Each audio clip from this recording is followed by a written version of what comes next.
Assalamualaikum warahmatullahi wabarakatuh. Salam sejahtera untuk kita semua. Selamat malam, sahabat Puspaga. Gimana kabarnya malam ini? Semoga semuanya sehat ya dan semangat selalu. Selamat datang di podcast Puspaga kali ini. Obrolan santai penuh makna yang kita hadirkan langsung dari alam terbuka, tempat yang tenang untuk bicara tentang hal-hal yang mendalam. Yakni di mana? Di Cafe WFH di Jalan Jenderal Ahmad Yani, kilometer 4, Kota Parepare, Provinsi Sulawesi Selatan. Kalau gitu dicoba dulu. Iya, silahkan. Ini sponsornya kayaknya. Ya, sponsornya nih, Mantap. Cafe WFH. Silahkan. Ya. Nah, saya Srianti Ambar yang akan memandu, menemani sahabat Puspaga semua di edisi podcast kali ini pada malam ini. Dan di sini kita hadir bukan hanya untuk mendengar, tapi juga bagaimana kita memahami, kemudian bagaimana kita untuk memulihkan, membantu memulihkan dan memberi kekuatan khususnya kepada para perempuan nih. Kenapa kepada para perempuan? Nah, karena perempuan tuh yang paling banyak menjadi korban. Iya, seperti itu ya. Gitu ya. Iya. Oke. Jadi, jadi sesuai tema kita pada malam hari ini yaitu cerai bukan akhir, tetapi menjemput hak dan juga untuk menyembuhkan jiwa. Nah, sebelum saya mulai nih, saya ada pantun dulu nih buat sahabat Puspaga semua dan buat narasumber kita. Jangan ubur-ubur ikan lele. Iya. Oke. Ya. Lanjut. Jadi sahabat Puspaga yang menyaksikan di platform YouTube, Facebook dan Instagram Puspaga Peduli Kota Parepare. Ya. Saya butuh cakepnya ya. Iya. Oke. Ubur-ubur ikan lele. Ya. Berenang pelan di tepi muara. Cakep. Cerai bukan akhir segalanya, tapi awal untuk pulih dan bahagia. Cakep sekali. Iya. Nah, malam ini sahabat Puspaga sudah melihat dua narasumber kita sudah hadir bersama kita. Beliau adalah narasumber yang luar biasa dan sudah kompeten di bidangnya masing-masing. Dan akan berbagi ke sahabat Puspaga semua. Kita perkenalkan dulu ya ke narasumber kita. Untuk narasumber pertama adalah Bapak Rusdianto SHMH. Beliau adalah dari Divisi Forum Puspa Kota Parepare.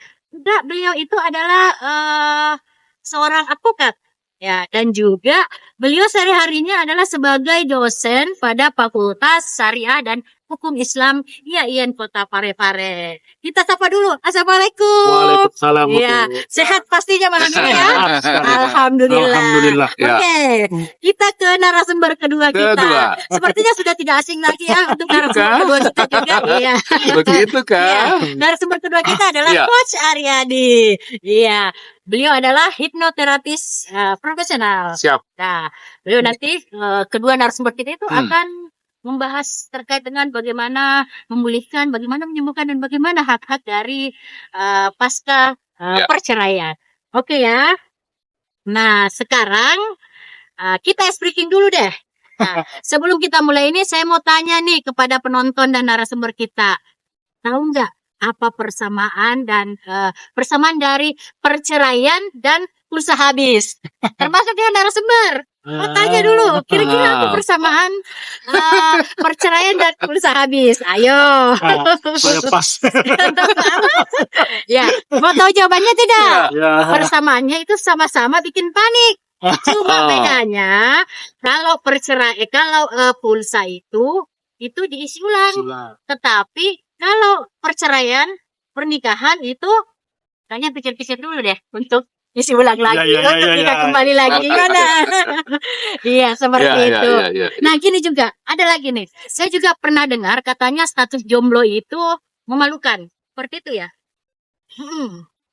Tapi kalau kita bilangnya single, malah kelihatan lebih elegan gitu. Nah, makanya banyak yang bilang, saya itu bukan jomblo, tapi saya sedang melakukan upgrade jiwa sebelum menerima cinta yang baru. Seperti itu. Jadi bahasanya agak lebih diperhalus ya. Iya, diperhaluskan seperti itu. Jadi jadi ini upgrade ya, bukan downgrade ke mantan. Oke? Iya. Nah, sekarang kita masuk ke Nah, tes inti deh ke topik utama. Saya mau bertanya dulu deh ke narasumber pertama kita, ke Bapak Rusdi. Nah, ini Pak. Banyak perempuan ragu untuk menuntut haknya setelah bercerai. Nah, mungkin Bapak bisa jelaskan apa saja hak-hak hukum yang seharusnya mereka pahami dan perjuangkan. Silakan, Pak. Ya, memang dalam praktek ketika seorang perempuan ingin melakukan gugatan cerai di pengadilan, itu sebenarnya keraguannya itu muncul karena ada beberapa faktor yang harus mereka perjuangkan hak-hak pasca perceraian. Yang pertama biasanya yang selalu menjadi yang membuat mereka ragu itu adalah apakah ketika saya mau cerai, apakah hanya memperjuangkan status saya menjadi janda atau tidak, ataukah ada hak-hak lain yang perlu saya perjuangkan. Nah, dalam undang-undang perkawinan sebenarnya sudah mengatur, bahkan di kompilasi hukum Islam jelas diatur secara tegas bahwa ada beberapa hak-hak pasca perceraian yang seharusnya itu langsung dimasukkan dalam satu kali gugatan cerai. Yang pertama adalah cerainya sendiri, yang kedua adalah nafkah iddah, kemudian nafkah mut'ah, nafkah madliyah, nafkah hadlanah. Itu ada. Jadi yang pertama nafkah iddah. Ini juga wajib diberikan kepada mantan istri. Kemudian yang kedua ada nafkah mut'ah, itu hadiah suami terhadap mantan istri. Yang ketiga nafkah madliyah, nafkah lampau. Jadi ketika mereka sudah pisah rumah 6 bulan, maka tetap wajib seorang suami untuk menafkahi mantan istrinya. Dihitung sejak mereka pindah ke rumah. Jadi untuk menghitung itu termasuk nafkah hadlana anak itu tetap wajib untuk dibayarkan oleh mantan suami terhadap istri dan anaknya. Cuma dalam praktek hukum acara perceraian di peradilan agama seringkali ini menjadi hambatan karena ketika seorang istri memasukkan gugatan hak-hak pasca perceraian ini masih banyak celah yang bisa dilakukan oleh suami untuk terhindar dari tuntutan itu. Nah, ini yang paling banyak dalam praktek sehari-harinya itu seolah posisi perempuan di sini lemah. Karena misalnya ketika panggilan pertama suaminya tidak hadir, kemudian panggilan kedua minggu depan itu tidak hadir, maka hakim akan memutuskan gugatan itu menjadi gugatan diputus dengan first take, langsung. Cuma yang dikabulkan adalah hanya status cerainya. Dikabulkan bahwa mengabulkan permohonan cerai gugat oleh seorang istri. Hak-hak pasca perceraian itu tidak dibahas dalam putusan itu karena tanpa kehadiran mantan atau tanpa kehadiran suaminya. Sehingga itu menjadi celah hukum sehingga banyak laki-laki itu nggak usah hadir karena terlalu banyak tuntutan. Apalagi dengan apalagi karena hitungannya kan biasanya kalau saya standarnya kalau membuat gugatan cerai itu sekarang untuk Kota Parepare itu biasanya 100.000 per hari. Untuk nafkah iddah. Itu nafkah iddah 100.000 per hari. Itu kan kita hitung bukan persoalan makannya saja. Sandan, papan dan pangan itu bisa. Kita semua hitung. Jadi nominal 100.000 per hari itu sangat rasional. Jadi kalau kita nafkah iddah itu kan 3 bulan atau tidak. Jadi selama 3 bulan itu maka mantan suami wajib membayarkan 9 juta nafkah iddah. Kalau hitungannya 100.000 per hari. Begitupun dengan nafkah anak. Semakin banyak anaknya maka semakin banyak hitungan tanggungan yang harus dibayar oleh mantan suami terhadap anaknya. Nah, kalau dihitung dengan nafkah madliyah yang sama juga hitungannya. Jadi kalau dihitung 9 tambah 9 itu bisa sampai puluhan juta sehingga baru membaca gugatan perceraian, suami langsung berpikir, wow, ternyata banyak juga yang harus saya bayar. Akhirnya mereka mengakali dengan tidak hadir dalam persidangan. Itu kira-kira yang membuat keraguan. Sehingga banyak orang berkata, bagaimana kalau saya menggugat yang simpel saja? Cukup saya perjuangkan hak saya supaya tidak tergantung, maksudnya tidak ada kepastian hukum, maka dia lebih memilih untuk cepat menyelesaikan prosesnya dengan hanya mendapatkan akta cerai saja, tanpa mereka menggugat nafkah iddah dan pasca perceraian. Yang penting selesai, yang penting keluar dan bisa memulai lagi mungkin lembaran baru. Sebenarnya kalau dilihat kasihan ya perempuan gitu. Nah, dari persoalan-persoalan yang sering muncul gitu atau gugat cerai gini tadi, bagaimana kondisi di wilayah kita ini? Pak, kalau dilihat kondisinya di Kota Parepare dalam kurun waktu 3 tahun terakhir sangat tinggi. Ya. Angka perceraian itu yang paling tinggi adalah cerai gugatnya. Jadi permohonannya itu adalah paling banyak dimohonkan oleh istri.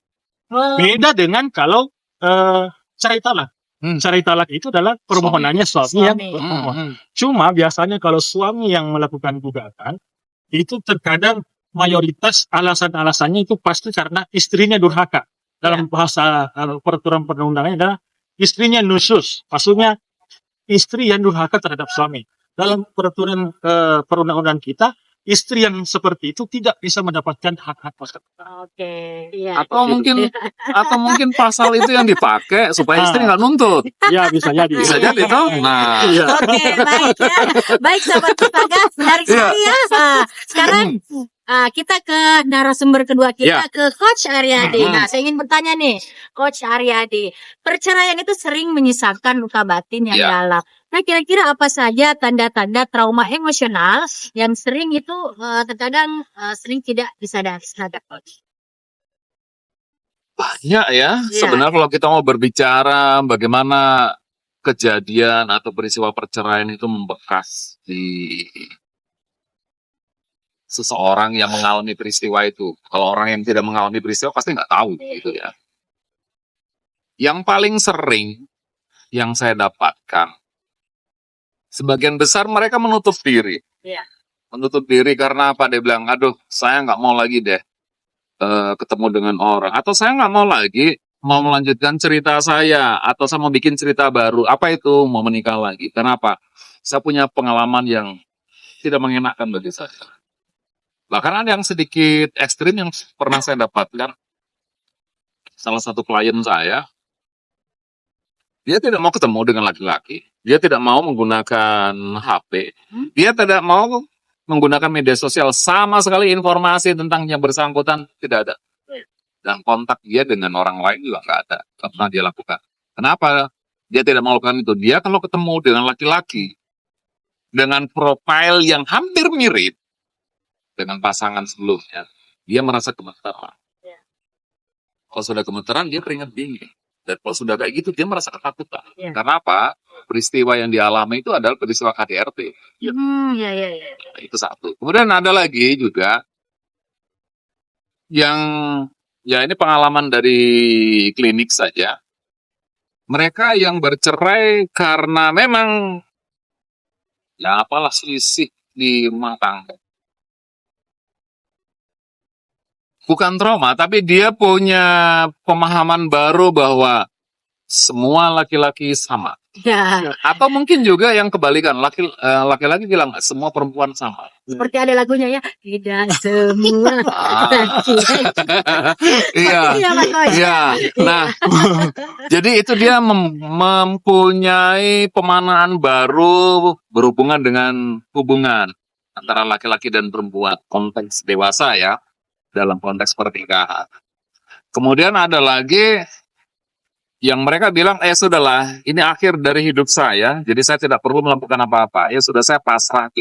Nah, bagaimana dengan kondisi ini tadi? Kadang memang betul itu mengganggu kehidupan pribadi dia. Dia menjadi menutup diri, kemudian dia tidak mau lagi, sudahlah, buat apa sih berarti itu. Kemudian yang paling parah gitu ya, punya keinginan untuk bunuh diri. Sampai ada yang kayak gitu. Sudahlah, buat apa? Saya bilang, hidup saya sudah berakhir di sini. Tak perlu lagi. Nah, pemanahan-pemanahan baru ini itu yang terkadang membuat ya kaum wanita yang tadi mengalami kasus perceraian ini cukup membekas sangat dalam. Nah, pertanyaan tadi, bagaimanakah dengan kondisi-kondisi yang seperti ini? Tanda-tandanya sebenarnya sederhana sekali menurut saya. Menangis. Ada yang menangis, ada yang depresi, ada yang ketakutan, ada yang mengurung diri, ada yang sembunyi dan lain sebagainya. Dan menurut saya bilang ini bukan. Bahkan kadang ada yang terasa di fisiknya ya, Coach ya. Iya. Nah, jadi bagaimana dengan kondisi-kondisi ini? Nah, itulah tadi kita seorang profesional terapis itu melihat situasi dan kondisi ini perlu kita bantu kepada mereka. Nah, bagaimana caranya ya nantilah di berikutnya. Baik, terima kasih jawaban dari narasumber kita. Nah, sekarang Ya, ya, aku tadi. Ya. Ini kayaknya hujan, lagi hujan Iya, kritik apa? ya. Lanjut Iya, saja. tapi sebelum kita lanjut, saya ingin sebelum kita lanjut bincang-bincang, saya ingin menginformasikan kepada seluruh sahabat Puspaga dan masyarakat Kota Parepare, bagi yang ingin mendapatkan layanan edukasi dan konseling, dapat menghubungi nomor kontak layanan Puspaga di 081 340 791 813. Sekali lagi di nomor 081 340 791 813. Atau ada nanti di bawah. Ya, nanti ya di bawah. Ya. Di bawah nanti. Oke. Ya. Baik, sahabat Puspaga yang dari tadi penasaran pengen bertanya atau sharing, sepertinya ini kita tidak bisa interaksi secara langsung, tetapi sahabat Puspaga dapat nanti bertanya di kolom komentar pada platform YouTube Puspaga, kemudian Instagram Puspaga, dan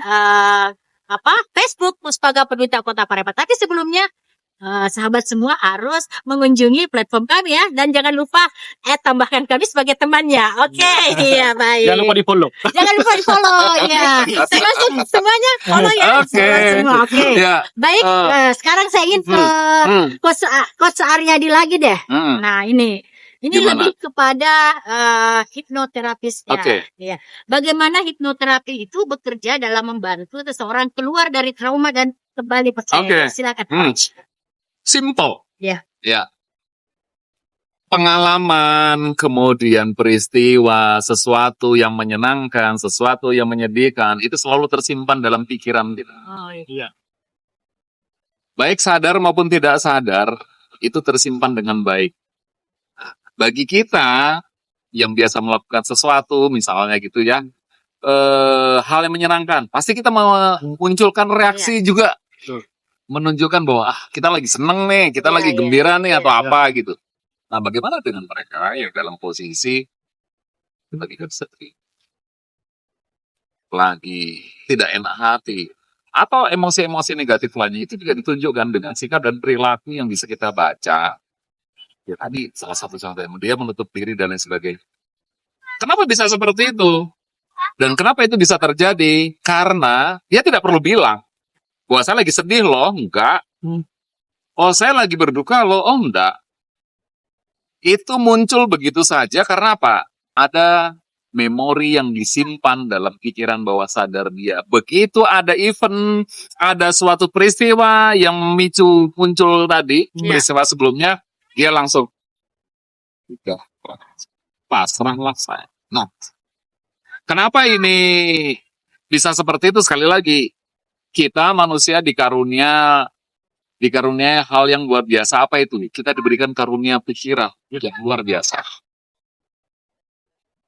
Kalau kita berbicara gitu ya, seorang ahli psikiater dunia, Sigmund Freud, itu dia membagi kurang lebih ada 2 komponen. Yang pertama, pikiran sadar, itu pikiran yang hari ini kita lakukan. Kita ngobrol, kita minum, dan lain sebagainya. Yang kita lakukan secara sadar. Bobot proporsinya itu, menurut beliau gitu ya, itu 20%. Nah, yang berikutnya, itu pikiran bawah sadar. Itu bobotnya hampir 80%. Memori yang disimpan, itu adalah memori yang disimpan dalam pikiran bawah sadar. Ini luar biasa. Nah, bagaimana yang terjadi? Sekali lagi, tadi disebutkan ya bahwa ada orang yang sakit karena memikirkan sesuatu akhirnya badannya sakit. Apalah gitu. Akibat dia bersedih, kemudian jadi mudah sakit dan lain sebagainya. Itu penyakit-penyakit yang muncul atau timbul sebagai akibat tadi pengaruh pikiran. Ya kalau di bahasa kami, persoalan-persoalan psikosomatis. Itu persoalan penyakit yang muncul akibat pikiran. Nah, bagaimana caranya hipnoterapis ini membantu mereka-mereka yang punya persoalan-persoalan emosi negatif, kemudian berduka, depresi, dan lain sebagainya. Ya, bagaimana kita bisa mengakses pikiran bawah sadar tadi, informasi yang dia simpan dalam pikirannya, bisa kita dorong untuk dia ceritakan. Karena bisa saja misalnya Ibu Andri ya kita ajak cerita dalam kondisi sadar, Iya, oke lah kita Iya. bicara enak-enak gitu ya. Tapi begitu saya tanya, Bu, ada gini gimana? Nah, bagaimana kita bisa mengakses pikiran bawah sadar? Sekali lagi, ada sebuah cara gitu ya, bagaimana kita bisa menembus titik kritis pikiran ini tadi. Dengan cara apa? Ya, kita buat nyaman, duduk seperti ini, kita ngobrol sambil minum, Iya. Oke. sambil minum dulu ya. Nah, kemudian kalau sudah dalam kondisi kita sudah enak, sudah nyambung, terbangun kedekatan antara bahasa kami, Iya. bukan pasien ya, klien dengan terapisnya. Kemudian kita bangun rasa percaya bahwa Anda percaya dengan kami dan lain sebagainya. Nah, mulai di situ kita gali. Nah, proses hipnosis itu membawa kita dalam suasana yang lebih rileks, lebih santai, dan kita Iya. lebih fokus. Samalah dengan kita kali ini. Kita fokus memperhatikan apa yang saya bicarakan. Itu sebenarnya sudah bagian dari proses hipnosis itu. Iya, Nah, iya. di kesempatan ini juga saya ingin menyampaikan dan saya juga perlu memberikan pembelajaran atau mengedukasi teman-teman di luar ya. Iya. Yang dipahami berkaitan dengan hipnosis adalah Seperti Wiyotu ya. saya tidak menyebut ya, ya. Ya, seperti itu. Orang takut, nanti kalau saya dihipnosis, nanti keluar semua sesuatu yang jelek. Iya. Oh, jangan sampai nanti saya diminta untuk berbuat yang macam-macam. Saya ingin menyampaikan bahwa proses hipnosis atau kita berada dalam kondisi hipnosis ini, kita dalam kondisi yang bisa kontrol diri kita. Sama seperti sekarang, Bu, boleh nggak kunci mobil saya ambil dan saya pakai itu mobil dan saya nggak kembalikan? Mau kasih nggak? Enggak lah. Enggak lah. Saya tanya juga sama kita, bilang itu, Pak, saya minta duit yang ada di dompet dan dompetnya nggak saya kembalikan, mau nggak? Pasti nggak. Nah, seperti inilah contoh Iya, sederhana iya, bahwa iya. ternyata kita masih bisa kontrol. Oke, iya. Nah, jadi dengan proses hipnosis ini tadi, kita mengajak cerita, menggali informasi. Nah, ya, ada dua hal yang perlu juga saya sampaikan kepada teman-teman yang ada di sini, hadir di sini. Proses hipnosis itu ada dua macam ya. Sebenarnya ada tiga macam lah, tapi nggak usah lah, saya kasih banyak-banyak gitu. Iya. Yang konvensional itu dengan cara ya kita diajak, ya lihat mata saya, Ya, satu tatap dalam mata hitungan saya. 2, 3, Tidur. Anda tidur gitu ya, gitu. Anda gitu, ada yang begitu. Terus ada juga proses hipnosis itu sebenarnya nggak perlu tidur, yang disebut dengan waking hypnosis. Jadi hipnosis ini kita lakukan dengan ya kita masih terbuka Sadar. matanya, masih sadar, tapi dia dalam proses Membangun. sudah dalam posisi oke, siap untuk menceritakan atau siap untuk mengeluarkan Iya, unek-uneknya. artinya Nah, sudah siap curhat ya gitu seperti itu. tidak hanya curhat, tapi kita mencari informasi kepada yang bersangkutan. Oh, Ada apa sih? Contoh misalnya Bu Ante, hari ini tadi kita lagi ngapain ya? Oh, saya jam ini lagi podcast gitu. Nah, sama tanya lagi Bu, hari ini hari Jumat ya? Iya. Minggu lalu pada jam yang sama kita lagi ngapain? Iya, iya. Banyak orang yang tidak paham. Karena apa? Memori jangka panjangnya nggak jalan. Nah, hipnosis itu menggali informasi seperti gitu. itu. Dengan cara tadi. Nah, kalau sudah, ada beberapa teknik yang bisa kita gunakan. Ya, nantilah Oke. kita gali lagi lebih dalam. Yang jelas, Iya. teman-teman penasaran dulu ya. Nanti gimana-gimananya. Ya. Baik, menarik sekali ya sahabat Pustaga. Nah, sekarang kita lanjut lagi nih ke Bapak Nurdianto, anak kita. Ini saya bertanya lagi, bagaimana mekanisme pembagian harta dan hak asuh anak secara hukum? Apa posisi perempuan dalam hal itu? Ya. Ya, seperti ini yang paling banyak ya. Ya, yang Oke, silakan Pak. ya tadi yang belum sempat saya singgung memang adalah masalah harta bersama dalam hal ini. Iya. Nah, kenapa?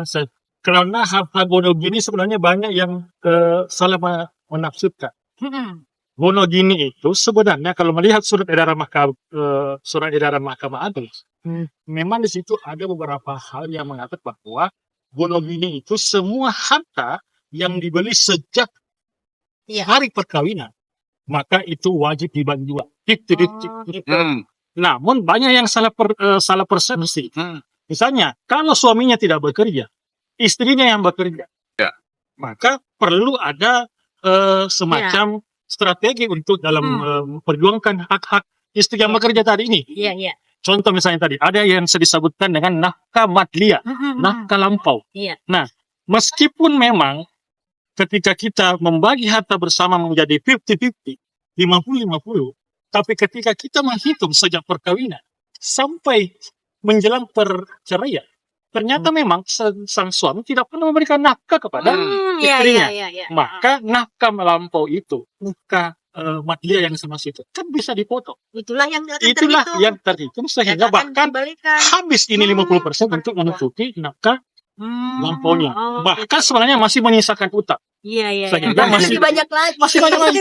Apalagi kalau misalnya dia 10 tahun menikah, Iya. tiba-tiba tidak pernah memberikan nafkah selama Iya. ini penghasilan semua dari istri, Oh, maka itu bisa menjadi alat untuk bagaimana harta gono gini itu bisa habis bagian suami karena ada nafkah lampaui yang harus ditutupi. Tidak pernah memberikan nafkah selama Iya. berkawin. Oh, Itu kira-kira. gitu ya. Nah, termasuk hak asuhana. Hak asuhana ini terkadang banyak orang yang mengatakan wajib semua anak yang di bawah umur 12 tahun Iya. itu harus kepada istri. Ibu. Ya, istri. Tapi tidak semuanya begitu. Oh, Ada beberapa contoh kasus ketika suami mampu membuktikan di fakta-fakta persidangan bahwa istrinya tidak mampu menjadi ibu yang baik iya. dengan fakta-fakta misalnya sering merokok, sering dugem, dan ini pernah terjadi di kasusnya Maya Estianty dengan Ahmad Iya, Dhani. benar ya. Itu pernah dimunculkan itu bahwa Maya Estianty punya diskotik, sering mangkal di sana, sering merokok di sana, akhirnya hak asuh jatuhnya kepada Ahmad Dhani. Iya. Ini banyak sekali kasus seperti itu. Sehingga ya, tapi sebenarnya dalam konsep hak asuh anak intinya saya mau mengatakan bahwa hak asuh anak siapapun yang mendapatkan hak asuh, suami dalam hal ini ayah wajib menafkahi anaknya. Oh iya. Dan apabila tidak melaksanakan itu, maka potensi pidana dan gugatan perdata yang masih banyak. Oh, Termasuk yang paling yang ditakuti adalah pasal penelantaran anak dalam undang-undang KDRT. Sudah ada kan Iya. kejadiannya bahwa suami yang Banyak. menelantarkan anak kemudian Nah. digugat. Iya. Banyak. Sudah ada Cuma itu. kekuatan eksekutornya yang paling susah untuk kita jalankan. Apa itu? Nah, ini, Ya. ini Pak. Nah, ini masih ada lagi tambahan lagi nih, pertanyaan iya. lagi nih. Iya. Jika masih terkait tadi, jika mantan suami itu menolak bertanggung jawab atau menghambat proses hukum, kira-kira Nah, langkah itu apa tadi. yang Langkah yang pertama, eh, kita masih bisa melakukan gugatan nafkah kembali. Terpisah Pak, setelah misalnya diputuskan dari berapa oleh- macam nafkah tadi ya, itu? sudah diputuskan di perceraian sebelumnya, tapi karena ada ketidakpatuhan sang suami untuk itu, maka Iya. bisa lagi menggugat untuk eksekusi itu. Tapi kalau itu lambat, maka bisa tempuh jalur pidana yang saya maksud tadi. Oh. Jadi jalur pidana, lapor penelantaran anak, Mm-mm. kemudian bahkan kalau dia PNS misalnya melantarkan anaknya, kan ini banyak ya di Parepare. Iya. Nah, Yang sampai menelantarkan gini. anaknya, Nah, maka usia berapa kira-kira itu, Iya. Pak Rosu, untuk kalau misalnya mau dikenakan penelantaran anak? Iya. pokoknya anaknya selama dia masih bisa sebelum anaknya Sebelum menikah. menikah, itu tetap Oh, masih iya. bisa kita minta nafkah untuk anaknya. Oh gitu ya. Makanya biasanya kalau dalam gugatan nafkah anak itu saya selalu mengatakan gugatan nafkah anak ini, hak anak ini itu akan naik setiap tahunnya tergantung dengan kebutuhan pendidikan dan anak sehari-hari. Oh gitu Kan ya. tentu anak SD Tergantung pada Tergantung. inflasi kali ya. maka misalnya kalau SD Dan efisiensi. Iya, makanya. Seperti itu kira-kira. contoh misalnya Iya. kalau di masa TK itu Iya. hanya di 100.000 per bulan, Hmm. SD naik Oh, 750, SMP naik 1 juta, dan Iya. begitu. Jadi ada selalu kenaikan 25% sampai usia mereka nanti sudah dianggap dewasa dan telah. Nah, oke, baik ya. Ini sudah banyak sekali sahabat sepakat sudah banyak mendapatkan informasi terkait dengan bagaimana hak-hak pasca perceraian. Jadi silahkan bertanya yang ingin bertanya dan ingin menanggapi apa yang disampaikan oleh narasumber kita. Nah, sekarang saya ingin ke Coach Aryadi lagi. Nih, ini Coach. Kira-kira apa pendekatan yang paling sederhana namun efektif untuk memulihkan diri? Karena banyak nih korban dan rata-rata sih itu perempuan. Kalau mau dibilang perempuan itu paling lembut, paling perasa, paling feminin. Nah, kira-kira bagaimana caranya bisa memulihkan dirinya kembali? Silahkan Coach. Bagaimana cara memulihkan kembali dari peristiwa yang Iya. tidak mengenakan dan luar biasa ini ya. kembali lagi pada persoalan-persoalan. Kalau di klinik, yang selalu saya tanyakan kepada klien ini, apa yang Anda harapkan kehadiran Anda dalam proses terapi? Jangan sampai dia minta, bisakah saya menghapus memoriku tulisannya? Ya, Lumpuhkanlah. lumpuhkanlah. Nah, Ya, syarat kenapa kita bertanya? Di situ kita tahu sebenarnya apa yang dia kehendaki. Nah, ada yang bilang begini, saya mau melupakan peristiwa itu. Ya. Dan itu saya berharap itu menjadi pembelajaran bagi saya supaya hidup saya lebih bijak dalam menilai sesuatu yang berhubungan dengan hubungan laki-laki dan perempuan. Tapi ada juga yang bilang begini, hapuskan ingatan saya dengan mantan saya. Nah, itu. Iya. Terus ada lagi juga yang bilang begini, saya mau diri saya sembuh dulu. Bagaimana luka batin ini bisa apa? Bisa hilang Disembuhkan. dari pikiran saya. Nah, kembali lagi ke persoalan tadi, apa yang dikehendaki, apa yang diinginkan oleh klien ini tadi. Tapi sebenarnya secara umum bisa saya sampaikan begini. Proses hipnoterapi ini setidak-tidaknya mampu untuk pertama tadi menggali dulu informasi apa sih yang jadi persoalan. Kemudian kenapa sih sekarang Anda kayak gini? Kenapa? Gitu ya. Kita cari tahu dan akhirnya nanti kita akan dapatkan. Kemudian kalau sudah, baru nanti kita berikan informasi baru. Informasi, nilai, dan pandangan-pandangan baru atau sudut pandang yang berbeda dari sebelumnya. Yang berikut, kita berikan penguatan atas informasi baru itu tadi. Dan yang terakhir, ya kita berharap dari apa yang sudah kita lakukan, itu benar-benar biasa jalani. Ada hipnosisnya, ada sugestinya, ada post-hypnotic, post-hypnotic sugesti. Nah, inilah yang sebenarnya bisa kita dorong. Ada satu, bagi sebagian orang mungkin tidak mudah memaafkan. Bagi sebagian orang, melupakan peristiwa yang menyakitkan itu juga bukan hal yang mudah. Tapi ada satu yang selalu saya dorong kepada mereka. Seperti apa yang Anda kehendaki tadi, Anda ingin melupakan cerita Anda masa lalu, saya hanya minta begini. Bersediakah Anda untuk mengikhlaskan itu semuanya? Bersediakah Anda untuk memaafkannya? Atau bersediakah Anda untuk membangun hidup atau membangun cerita baru untuk diri Anda? Ya. Kalau mereka menjawab, oke, saya bersedia, oke. Kalau begitu, ikhlaskan saja peristiwa-peristiwa yang kemarin yang membuat Anda begitu sedih, begitu depresi, dan lain sebagainya. Kalau Anda bisa menerima dengan ikhlas, lagi-lagi, ini kita masukkan ya tergantung religi dari keyakinan dari klien seperti apa. Kalau yang Muslim, selalu saya aja.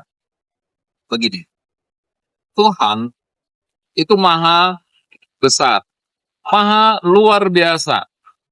Tuhan itu punya skenario untuk kita. Dan kita tidak pernah tahu skenario apa yang diberikan kepada kita. Yang perlu dipastikan adalah apakah kita siap untuk menyongsong cerita-cerita baru ini tadi. Mengikhlaskan memang tidak mudah, tapi itu butuh cara. Dengan hipnosis itu juga bisa kita lakukan. Yang berikut lagi, bisa nggak Anda maafkan orang yang sudah menyakiti Anda itu? Ya. Yang memaafkannya biasanya gampang melupakannya. Iya. Nah, yang disampaikan bagaimana memaafkan? Memaafkan tujuannya satu, supaya Anda bisa hidup lebih sehat. Ya. Supaya Anda bisa hidup lebih bahagia. Memaafkan tidak mesti saya harus ketemu dengan orangnya. Ya. Jadi kemudian memaafkan supaya hidup saya lebih nyaman, lebih apa. Dan saya bisa kembali lagi seperti sebelumnya. Dan memaafkan bukan berarti saya melupakan itu. Iya, memaafkan. bukan Memaafkan melupakan. untuk membuat diri saya menjadi lebih Iya. bijak lagi dalam. Nah, belum lagi nanti terapi. Ada satu contoh klien saya, karena mungkin memang saya tidak intens. Biasanya itu kan pakai sesi pertemuan gitu ya.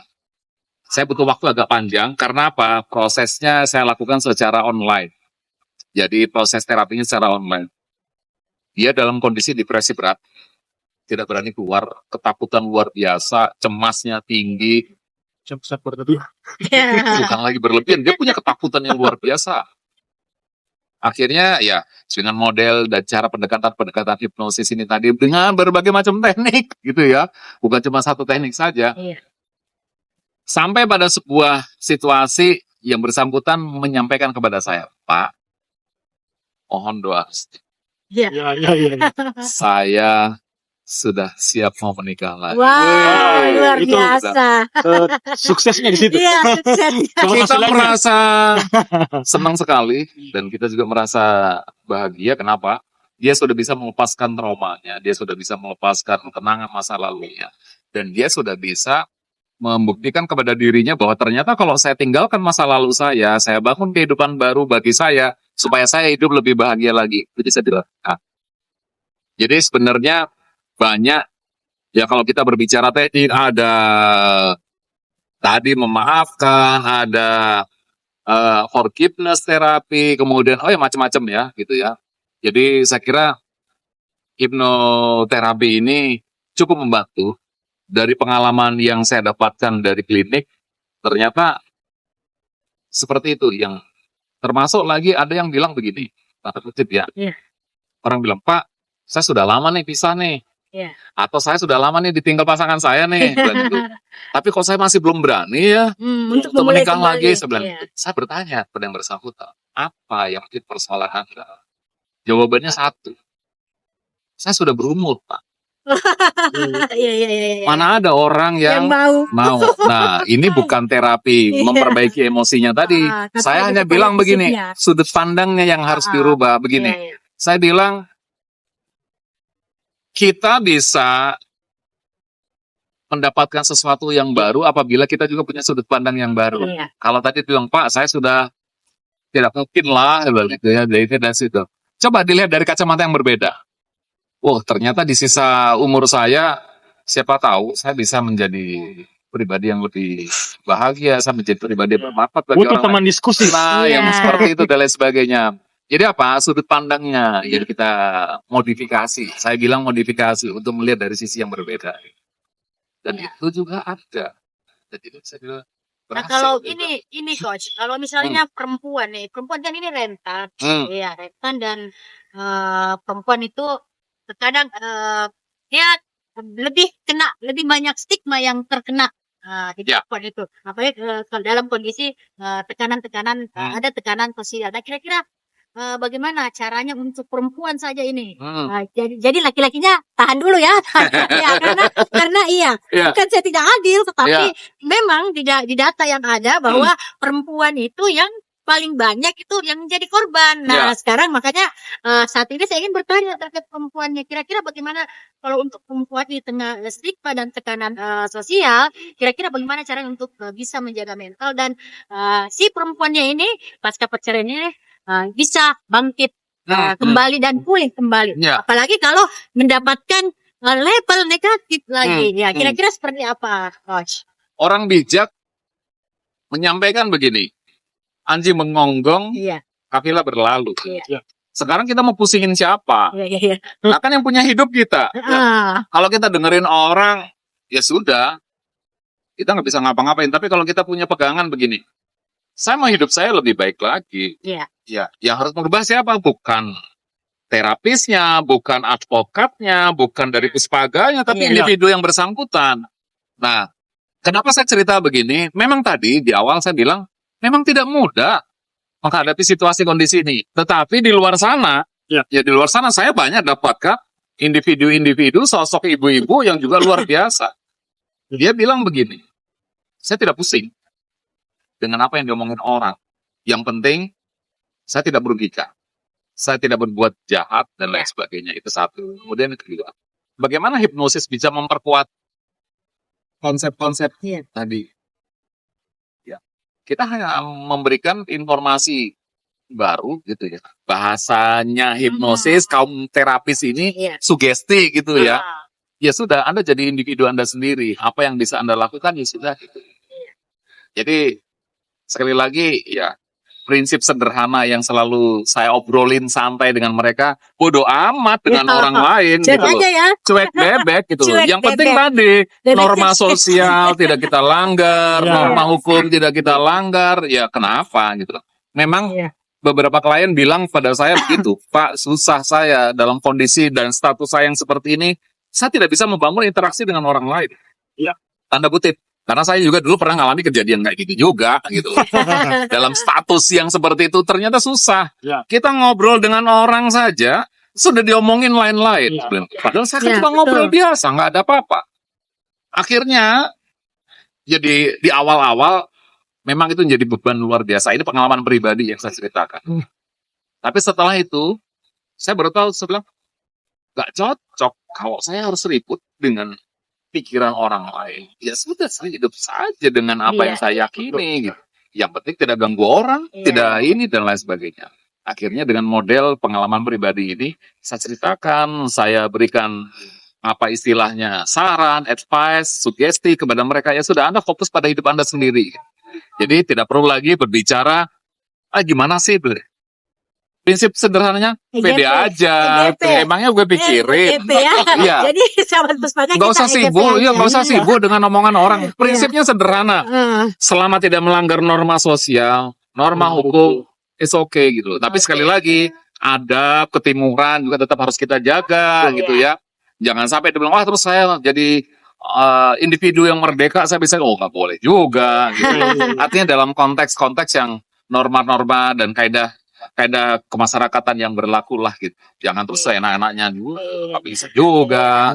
Oke, baik ya sahabat Puspaga, menarik sekali ya perbincangan kita pada malam hari ini. Dan nah, masih ada lagi nih satu pertanyaan buat Bapak Iya. advokat kita, Iya. Pak Rizky. Iya. Nah, ini kan Bapak advokat, Iya. tentunya banyak pengalaman yang sudah Betul. dijalani. Iya. Nah, kira-kira apa tantangan paling besar bagi perempuan dalam memperjuangkan haknya dan seperti apa solusinya? Ya, tantangannya sebenarnya adalah hukum acara Oh iya. dalam memproses hak-hak pasca pacaran itu sangat panjang. Tadi saya sudah sampaikan, misalnya kalau di gugatan pertama suaminya tidak hadir, itu maka yang dihakimi hanya perceraian. Sehingga yang lain hak-hak pasca pacaran itu tidak bisa dikabulkan oleh pengadilan. Maka solusinya apabila dia ada harta bersama, ada anak, maka butuh gugatan terpisah. Kalau memang kita masih mau memperjuangkan hak asuh anak, mau memperjuangkan kembali harta golongan kita, nafkah lampau kita dan sebagainya. Nah, ini yang terkadang sangat menyita waktu, biaya mahal. Padahal sebenarnya asas peradilannya adalah biaya ringan, cepat, sederhana. Tapi ternyata faktanya lama, berbelit-belit, Iya. dan akhirnya kekuatan putusannya tidak langsung bisa dieksekusi. Dia hanya bersifat deklarator. Dia hanya dideklarasikan dalam putusan, tapi untuk mengeksekusi itu agak lemah. Sehingga susah untuk mendapatkan hak-hak yang mestinya mereka dapatkan. Maka saya sebenarnya kalau berbicara solusi, kalau kita mau bicara politik hukum, kita harus berani mencontoh negara-negara tetangga. Misalnya di Malaysia itu sudah menganut yang namanya sistem hukum keluarga. Jadi di sana ada namanya family court law. Jadi dia bisa fokus kepada ketika dia perkara keluarga, perceraian sebenarnya dia langsung bisa diselesaikan dengan cepat. Beda dengan kita. Di pengadilan agama ada perceraian, ada nikah, ada dispensasi nikah, ada kewarisan dan sebagainya. Itu akan menumpuk di sana. Beda kalau dia sudah punya kamar sendiri, punya planter sendiri, itu bisa mungkin setidaknya bisa ada akses yang cepat untuk memperjuangkan hak-hak perempuan. Yang kedua misalnya ini, pemerintah harus jadi saya selalu memberikan yang namanya teori yang disebut teori kolaboratif governance. Jadi tanggung jawab itu bukan hanya kepada pengadilan, bukan hanya kepada orang tua di sana, tapi semua stakeholder yang berkepentingan, yang punya kewenangan harus bekerja sama. Termasuk pemerintah daerah. Pemerintah daerah. Iya. Misalnya Seperti Puspaga juga. Puspaga juga. Kemenak dengan Iya. penyuluh agamanya memberikan dakwah yang sedikit moderat lah tentang hukum keluarga. Misalnya yang jadi kritik saya selama ini kan begini. kenapa selama hampir setiap bulan Ramadan ceramah-ceramah itu kan hanya persoalan fikih dan sebagainya, tapi melepaskan masalah-masalah muamalah yang sebenarnya itu yang paling banyak terjadi di masyarakat kita. Saya percaya. Kenapa dalam konteks 30 hari ceramah tadi tidak ada sama sekali tema untuk pencegahan tentang perceraian ataukah upaya-upaya edukasi bagaimana mereka mempertahankan keluarga atau benar sekali. itu yang sebenarnya yang perlu digalakkan.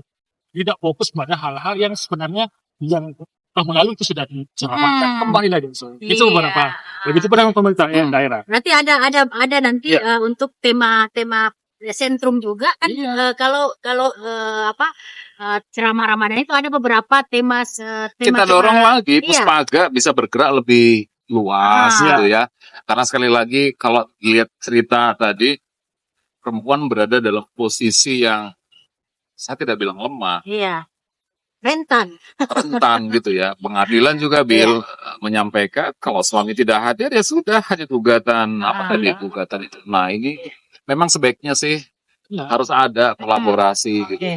Nah, termasuk juga terapis tadi ya, bagaimana terapis nanti membantu akan gitu kolaborasi ya. antara Puspaga, terapis dan advokat. Ya.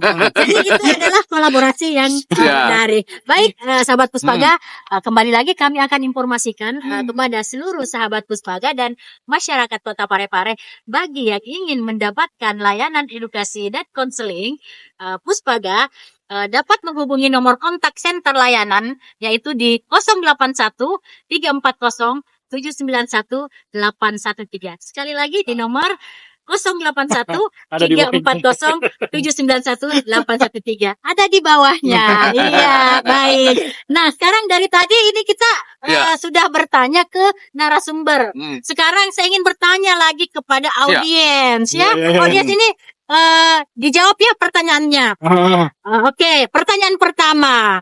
Apa menurut kamu hak yang paling penting diperjuangkan perempuan setelah perceraian? Itu yang pertama. Kemudian yang kedua, bagaimana kamu atau orang terdekatmu berjuang untuk pulih dari luka batin pasca cerai? Kemudian pertanyaan ketiga, pertanyaan terakhir untuk audiens nih. Jika kamu bisa memberikan satu pesan untuk perempuan yang sedang bercerai, kira-kira apa isinya? Seperti itu. Nah, tulis jawaban kalian semua di kolom komentar, dan nanti akan ada hadiah digital menarik dari kami untuk beberapa jawaban yang akan terpilih. Baik. Nah, sekarang kita sepertinya sudah selesai ya. Tapi cuma ada satu yang jangan dilupakan. Kita tadi berbicara istri. Perceraian itu juga memberi dampak pada anak. Betul. Nah, jadi kalau perceraian ada suatu hal yang diizinkan tapi itu dimurkai. Jadi ini closing statement closing statement dari Coach Aryadi dulu deh. Silakan Coach. Jadi sekali lagi membina rumah tangga itu memang bukan hal yang mudah. Memang butuh kesiapan yang luar biasa, baik dari finansial, dari emosional, dari kedewasaan dan lain sebagainya. Ada satu yang seringkali terlupakan, bahwa individu-individu yang ada dalam rumah itu adalah individu-individu yang punya perasaan, individu-individu yang punya keinginan, individu-individu yang punya harapan ke depan. Dengan terjadinya perceraian, tentu saja itu membawa dampak yang luar biasa gitu ya. Utamanya anak-anak. Bahkan ada yang mereka setelah bercerai, anaknya jadi lebih pendiam, tidak mau berbicara dengan orang lain, tertutup dan sebagainya. Atau mungkin ada lagi yang lainnya, anaknya lebih emosional, suka marah, membanting dan lain sebagainya. Nah, ini sebenarnya kita tidak bisa salahkan kesalahan ini. Kenapa anak saya berubah gitu? Nah, jadi sekali lagi family therapy berhubungan dengan persoalan-persoalan ini perlulah didorong terus. Utamanya melalui Puspaga. Bagaimana keluarga-keluarga yang mengalami peristiwa-peristiwa ini perlu dilakukan pendampingan secara komprehensif. Tidak hanya terapis, hipnoterapis saja, tapi mungkin dari psikolog, dari Konselornya, psikiater, iya. konselor dan lain sebagainya. Perlu pendampingan. Untuk apa? Supaya mereka bisa recovery, mereka bisa pulih dari situasi dan kondisi ini, dan mereka bisa memulai hidup seperti apa yang mereka impikan, gitu. Iya. Seperti apa yang mereka inginkan, begitu. Oke, baik, terima Begitu. kasih. Oke, tadi closing statement dari Ya. Coach Aryadi. Sekarang kita berikan kesempatan closing statement dari Bapak Rusdianto. Silakan Pak. Ya, saya hanya ingin menyampaikan satu hal bahwa perceraian itu sebenarnya memang bisa mengakibatkan Anda bisa terpisah kartu keluarga. Iya. Tapi tentu masih banyak hal-hal yang bisa diselesaikan dengan cara kekeluargaan. Termasuk tadi harta gono ini itu sebenarnya tanpa digugat di pengadilan itu bisa diselesaikan dengan cara kekeluargaan. Caranya misalnya dengan cara kita membuat akta perjanjian pembagian harta bersama. Itu tidak perlu di pengadilan, cukup dibikinkan di depan notaris dan itu bisa diselesaikan secara baik-baik. Tanpa harus mereka harus berselisih dan sebagainya. Kita harus bicara win-win solution. Iya. Sehingga banyak sekali hal, termasuk hak-hak yang lainnya sebenarnya termasuk tadi yang paling banyak sering dilupakan oleh seorang bapak atau mantan suami adalah kewajiban terhadap anak. Iya. Terkadang kita biasa menemui di tengah-tengah masyarakat, apalagi kalau dia meninggalkan anak perempuan, baru mereka terjalin komunikasi ketika anak perempuannya ini Sudah. baru mau menikah, Oh, iya. baru mau menjadi orang dan sebagainya. Padahal itu kan sebenarnya tidak boleh sama sekali melepaskan komunikasi dengan anaknya. Karena dia punya tanggung jawab Tanggung untuk jawab anak. dari kecil hingga Iya, sebelum dewasa. menikah. Iya. Oke. Jadi saya kira itu beberapa hal yang perlu diperhatikan dan sekali lagi perceraian memang sesuatu yang dibenci oleh Allah Subhanahu wa Ta'ala, tapi tentu kondisi-kondisi yang telah bisa membawa Anda ke hal-hal yang lebih buruk tentu harus memilih untuk mengakhiri pernikahan dan tentu juga tetap harus memperjuangkan hak-haknya yang dilindungi baik agama maupun Oke, baik. undang-undang. Iya, Terima baik. kasih. Menarik sekali ya, sahabat pustaka. Terima kasih kepada narasumber kita bahwa perceraian itu mungkin menyakitkan. Ya. Ya. Tetapi ia juga bisa menjadi momen untuk membebaskan diri dan menyembuhkan luka. Ya. Iya. Kemudian membangun kehidupan yang Ya. tentunya Lebih lebih baik lagi. Nah, jangan lupa untuk tonton terus podcast Puspaga Peduli Nature Talk. Ya, karena setiap cerita itu penting. Iya, dan setiap perempuan layak untuk dipulihkan. Nah, akhirnya kita telah sampai di penghujung acara dan kembali saya menginformasikan kepada seluruh sahabat Tunggu dulu, saya Puspaga. mau tambah. Iya. Perempuan butuh Oke. dipulihkan. Laki-laki Laki-laki harus disadarkan. Oke deh, terima kasih ya. Baik ya, kembali kita menginformasikan untuk layanan Ya. kontak center Puspaga Pedulita untuk layanan edukasi dan konseling dapat menghubungi nomor kontak center di 081 340 791 813. Dan sebelum kita akhiri sesi ini, kembali saya ingin berpantun lagi, sahabat Puspaga semua. Ubur-ubur ikan lele. Cakep. Tenang menari di air senja. Cakep. Walau hati sempat terluka, yakinlah pulih itu nyata. Luar Baik, biasa. saya Segan Jambar, pamit undur diri bersama dengan narasumber kita yang luar biasa. Mohon maaf atas segala kekurangan. Wabillahi taufiq wal hidayah. Wassalamualaikum warahmatullahi wabarakatuh. Salam sehat dan tetap semangat.